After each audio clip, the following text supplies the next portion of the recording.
রমাদান মাসের মধ্যে একটা রাত আছে, যে রাতের নাম হচ্ছে লাইলাতুল কদর। আমি আশা করি আপনারা সবাই এই সূরাটা জানেন। বা'দা আউযু বিল্লাহি মিনাশ শাইতানির রাজীম, ইন্না আনজালনাহু ফি লাইলাতুল কদর। নিশ্চয়ই আমি কোরআনকে নাজিল করেছি লাইলাতুল কদরে, ভাগ্য রজনীতে। ওয়া মা আদরাকা মা লাইলাতুল কদর, হে নবী মুহাম্মদ সাল্লাল্লাহু আলাইহি ওয়াসাল্লাম, আপনি কি জানেন লাইলাতুল কদর কি জিনিস? লাইলাতুল কদরি খায়রুম মিন আলফি শাহর, লাইলাতুল কদর হচ্ছে হাজার মাসের চাইতে উত্তম। এখানে গাণিতিকভাবে ব্যাখ্যা করতে যাবেন না 1000 মাস সমান সমান কত বছর হয়, ব্যাপারটা এমন নয়। এখানে আধিক্য বোঝানো হয়েছে। হাজার হাজার মাস ইবাদত করলে যে নেকি হয়, এক রাত ইবাদত করলে সে নেকি হয়ে যাবে ইনশাআল্লাহ। এই রাতে কি হয়? স্পেশাল তানাজ্জালুল মালাইকাতু ওয়ার রূহ। এই মাসে আল্লাহর পক্ষ থেকে আল্লাহর ফেরেশতারা নেমে আসেন। কোথায় নেমে আসেন? পৃথিবীতে। তাদের সর্দার হিসেবে থাকেন জিবরাইল আলাইহিস সালাম। তানাজ্জালুল মালাইকাতু ওয়ার রূহু ফিহা বিইذনি রাব্বিহিম, আল্লাহর রবের আদেশে তারা এই কাজটা করেন। মিন কুল্লি আমর, প্রত্যেকটা বিষয়ের ফয়সালা হয় এই রাতে। আপনার আমার তাকদীর লেখা হয়েছে আসমান জমিন সৃষ্টির 50,000 বছর আগে। আপনার আমার তাকদীর লেখা হয়েছে আসমান জমিন সৃষ্টির 50,000 বছর আগে। আল্লাহ পাক সমস্ত সৃষ্টির তাকদীর লিখেছেন প্রথম দফায়। দ্বিতীয় দফায় তাকদীর লেখা হয়েছে যখন আমার আপনার রূহ আমাদের মায়ের গর্ভে ছিল 4 মাস 10 দিন বয়স। ওই সময় আল্লাহর পক্ষ থেকে ফেরেশতা আসেন, এসে লিখে দেন তার হায়াত, তার রিজিক, সে সৌভাগ্যবান না দুর্ভাগ্যবান। এরপর রূহটাকে ফুঁকে দেন, বাচ্চা নড়াচড়া শুরু করে। এর আগ পর্যন্ত পেটের মধ্যে বাচ্চা নড়াচড়া করে না। যখন রূহটা ফুঁকে দেওয়া হয় তারপর থেকে বাচ্চা নড়াচড়া শুরু করে। দ্বিতীয় দফায় তাকদীর লেখা হয়। এরপরে তৃতীয় দফা লেখা হয় এই লাইলাতুল কদরে, যে আগামী 1 বছর কি হবে, আপনি কি করবেন, অর্থাৎ 1 বছরের বাজেট প্রণয়ন করা হয় প্রত্যেক লাইলাতুল কদরে। তানাজ্জালুল মালাইকাতু ওয়ার রূহ ফিহা বিইذনি রাব্বিহিম মিন কুল্লি আমর। এই রাতের আরেকটা বৈশিষ্ট্য হচ্ছে সালামুন হিয়া হাত্তা মাতলাইল ফজর, ফজর পর্যন্ত এই রাতে শান্তি শান্তি শান্তি শান্তি প্রশান্তি বজায় থাকে। এই রাতে আপনি যে দোয়া করবেন, যে কোনো দোয়াই করবেন, যদি আপনার রিজিকটা হালাল হয় ইনশাআল্লাহ কবুল হয়ে যাবে, যে কোনো দোয়া। এই রাতে যারা ইবাদত করে দাঁড়িয়ে দাঁড়িয়ে, তাদের চতুর্দিকে ফেরেশতারা সমবেত হন, তাদের দোয়ায় তারা শরীক হন, তাদের জন্য দোয়া করতে থাকেন। ঠিক তখনই দেখবেন মুমিন বান্দার চোখ দিয়ে টপ টপ করে পানি পড়া শুরু হয়েছে। আপনি ফিল করতে পারবেন যে আপনার দোয়া আল্লাহ কবুল করছেন। এই রাতের ইবাদতকে 1000 মাস দিয়ে গুণ করলেও কখনো সমান হবে না। একটা রাত ইবাদত করলে আপনি হাজার হাজার মাসের নেকি পাচ্ছেন। এই সুযোগটাকে ছেড়ে দেওয়া যায়? কবে এই রাত স্পেসিফিকলি বলা যাবে না 27 তারিখেই, স্পেসিফিকলি বলা যাবে না যে 21-এর রাতেই, 23-এর রাতেই বা 25-এর রাতেই, নির্দিষ্ট করে বলার কোনো সুযোগ নাই। নবী সাল্লাল্লাহু আলাইহি ওয়াসাল্লাম লাইলাতুল কদর পেয়েছেন এবং ওই রাতে বৃষ্টি হচ্ছিল। তিনি সেজদা করছেন, তার কপালের মধ্যে মসজিদে নববীর যে মাটি আছে এই মাটির কাদা লেগেছিল। তখন কিন্তু মসজিদ টাইলস ফিটিং ছিল না, মাটির মসজিদ থেকে নবী সাল্লাল্লাহু আলাইহি ওয়াসাল্লাম বিশ্ব পরিচালনা করেছেন। আর আমাদের এখন তাজমহলের মতো মসজিদ, হেদায়েতের কোনো হাও নাই এখানে। এটা আখিরুজ জামানের সাইন, মসজিদগুলো হবে চাকচিক্যময়, হেদায়েত শূন্য। হাদিস একদম স্পষ্ট আছে, মসজিদ হবে চাকচিক্যময় কিন্তু হেদায়েত শূন্য। ইভেন দেখবেন নামাজ পড়ছে মুসল্লি, পাশে হই হুল্লা করছে। দিনের কথা আলোচনা হলে বা নামাজ পড়লে, কেউ কোরআন তেলাওয়াত করলে আদবের সাথে যে পাশে শোরগোল করতে হয় না, এটাও এখন বুঝাতে হয়। বুঝাতে গিয়ে যদি আপনি এই আয়াত তেলাওয়াত করেন, লাহুম কুলুবুন লা ইয়াফকাহুনা বিহা, কিছু মানুষকে আল্লাহ পাক কলব দিয়েছেন বোঝে না, ওয়া লাহুম আযানুন লা ইয়াসমাউনা বিহা, কিছু মানুষকে আল্লাহ পাক কান দিয়েছেন শোনে না। ওয়ালাহুম আ'ইউনুন লা ইউবসিরুনা বিহা, কিছু মানুষকে আল্লাহ পাক চোখ দিয়েছেন দেখে না। উলাইকা কাল আনআম, এরা আনআমের মতো। বাল হুম আদাল, বরং তার চাইতেও নিকৃষ্ট। তখন কিছু মানুষের ইগোতে লেগে যায়। আচরণ কিন্তু এমনই। কোরআন যেখানে তেলাওয়াত করা হচ্ছে, নবীর হাদিসের কথা বলা হচ্ছে, সেখানে উঁচু স্বরে কথা বলা জায়েজ নেই। নামাজ পড়ছে একজন ব্যক্তি, সে আল্লাহর সাথে সরাসরি কথা বলছে, তার পাশে কথা বলা জায়েজ নেই। এমনকি নামাজরত ব্যক্তির পাশে কোরআন তেলাওয়াত করাও জায়েজ নেই। আমি কথা কি বুঝতে পারছেন? একজন ব্যক্তি নামাজে দাঁড়িয়েছে, আল্লাহর সাথে কথা বলছে, পাশে আপনি কোরআন তেলাওয়াত করতে পারবেন না জোরে জোরে। মনে মনে করতে হবে, করতে চাইলে মনে মনে করতে হবে। অনেক সময় মসজিদের ভিতরে দেখবেন নামাজ পড়া হচ্ছে, শোরগোল করছে। নবী সাল্লাল্লাহু আলাইহি ওয়াসাল্লাম বলেছিলেন, আখিরুজ জামানে, তিরমিজিতে আছে হাদিসটা, আখিরুজ জামানে ইসলামের নামটুকু থাকবে, ইসলামের প্রকৃত বিষয়গুলো থাকবে না। কোরআনের মাসহাফ থাকবে, যে মাসহাফ, কোরআনের মাসহাফটা থাকবে, এর শিক্ষাগুলো থাকবে না। মসজিদগুলো হবে চাকচিক্যময়, কিন্তু মসজিদ হবে হেদায়েত শূন্য। আর চতুর্থ লাইনটা আরো ভয়ঙ্কর।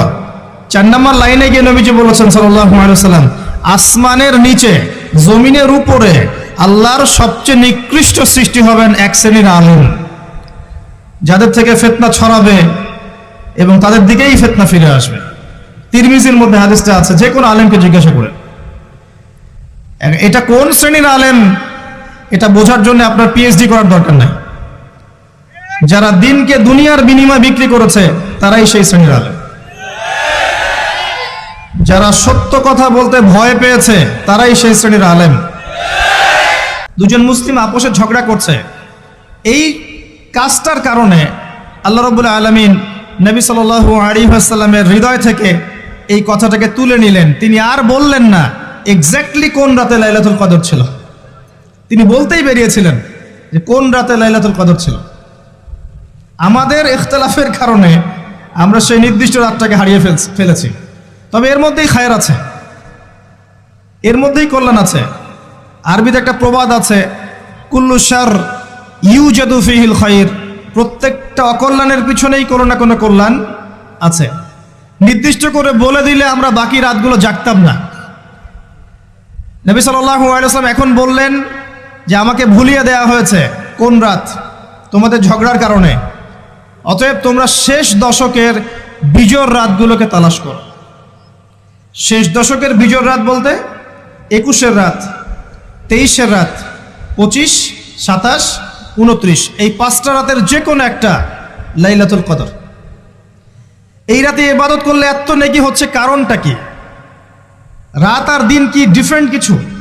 প্রত্যেক রাতেই কিন্তু আল্লাহ পাক প্রথম আসমানে নেমে আসেন, প্রত্যেক রাতে। শুধু শবে বরাতের রাতে নয়, শুধু নিসফে শাবানের রাতে নয়, কিন্তু প্রত্যেক রাতেই আল্লাহ পাক প্রথম আসমানে নেমে আসেন। তিনি কিভাবে নেমে আসেন এটা ব্যাখ্যা করার দরকার নেই আমাদের। আল্লাহ পাক বলেছেন নেমে আসি, বাস আসি। কারণ সবকিছু আমরা যুক্তি, বিজ্ঞান, দর্শন দিয়ে প্রমাণ করতে পারবো না। পারবো? সায়েন্সকে জিজ্ঞাসা করেন যে স্বপ্নের ব্যাখ্যা কি, ঘুম কাকে বলে, আত্মা কাকে বলে, আত্মা কঠিন না তরল না বায়বীয়, পারবে সায়েন্স ব্যাখ্যা করতে? কবরের আযাব কি, জিন জাতি কি, জিন জাতি কাকে বলে, জিন জাতি কেমন দেখতে, মালায়েকা কেমন, তারা কিভাবে কাজ করে, তাদের ফাংশন কি, তারা কি ব্যাখ্যা করতে পারবে? আল্লাহ নেমে আসেন, ব্যাস নেমে আসেন। নেমে এসে আল্লাহ পাক কি বলেন? আল্লাহ পাক 3টা কথা বলেন। রাতের শেষ অংশ, রাতকে ভাগ করেন।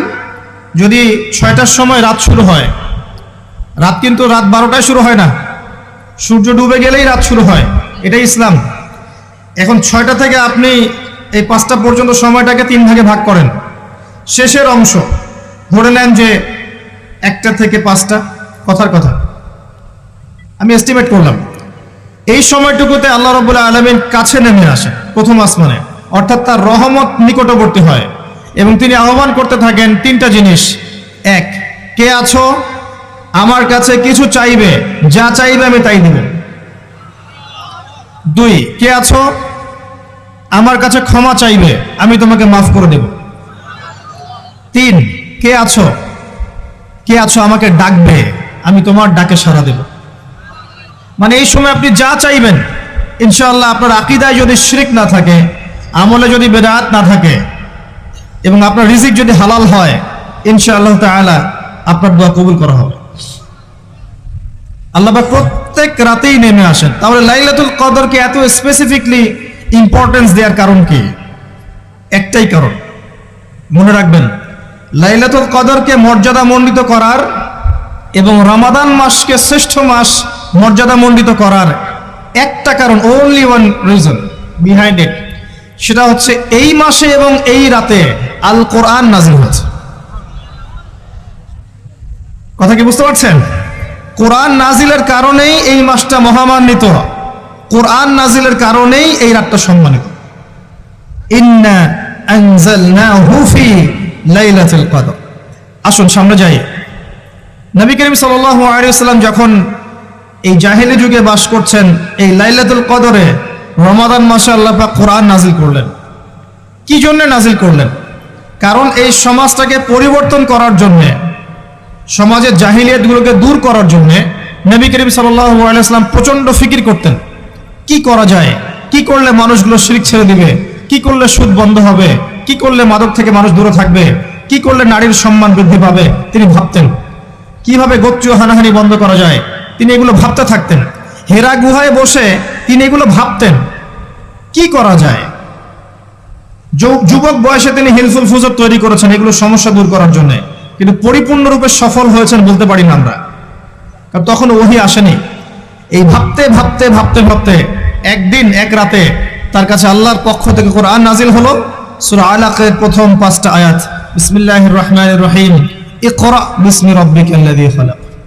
পড়ুন আপনার রবের নামে যিনি আপনাকে সৃষ্টি করেছেন। খালাকাল ইনসানা মিন আলাক, যিনি মানুষকে সৃষ্টি করেছেন জমাট বাঁধা রক্তপিণ্ড থেকে। আমরা সবাই জমাট বাঁধা রক্তপিণ্ড ছিলাম মায়ের পেটে। আজকে আমরা আল্লাহর দ্রোহী হয়েছি, কিন্তু আমরা পেটের মধ্যে এতটুকু জমাট বাঁধা রক্তপিণ্ড ছিলাম। সূরা ইয়াসিনের মধ্যে আল্লাহ পাক এই কথাটা বলেছেন, তোমাদেরকে তো নুতফা থেকে সৃষ্টি করেছি, ফাইদা হুয়া খাসিমুম মুবিন, যখন সে বড় হয়েছে সুস্পষ্টভাবে আল্লাহর বিরুদ্ধাচরণ করছে। ঈদের যে শপিংটার কথা বলছি, এটা এই কারণে বলছি, লাস্টের দশকে আমরা ঈদের শপিং এ বেশি ব্যস্ত থাকি, এতে করে লাইলাতুল কদরটা আমরা হারিয়ে ফেলি। লাস্টের দশক আমরা হয় ইতিকাফ করব, না হলে বাসায় নামাজ পড়বো, পরিবার বর্গকে নিয়ে রাত জাগবো। পারা যাবে ইনশাআল্লাহ? তারাবির নামাজ তো পড়বোই ইনশাআল্লাহ জামাতে। এবং আপনি 20 পড়েন আর 8 পড়েন, আপনি নামাজের কোয়ালিটিটাকে ভালো করার চেষ্টা করেন, নামাজের কোয়ালিটিটাকে বেস্ট করেন, ধীরে ধীরে তেলাওয়াত করেন, ধীরে ধীরে রুকু সেজদা করেন, নামাজটাকে এনজয় করেন, সময় নিয়ে, টাইম নিয়ে, 2 ঘন্টা সময় লাগুক, 3 ঘন্টা সময় লাগুক, এনজয় করে নামাজ পড়েন। আল্লাহ পাক তৌফিক দান করুন।